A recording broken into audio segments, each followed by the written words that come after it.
Easter ദിനത്തിൽ Easter കുർബാനയ്ക്ക് ശേഷം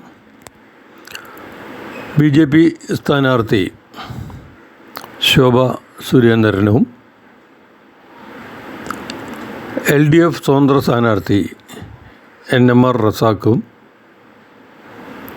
ചക്കാന്തറ സെൻറ് റാഫേൽ ചർച്ചിലെത്തി പാലക്കാട് രൂപത ബിഷപ്പ് അഭിമന്യ മാർ പീറ്റർ കൊച്ചുപുരയ്ക്കൽ പിതാവിനെയും ഇടവകക്കാരെയും പുരോഹിതരെയും കണ്ട് സംസാരിച്ച് വോട്ട് അഭ്യർത്ഥിച്ചു. ഹൃദ്യമായ ഒരു സ്വീകരണമായിരുന്നു അവിടെ നൽകിയത്.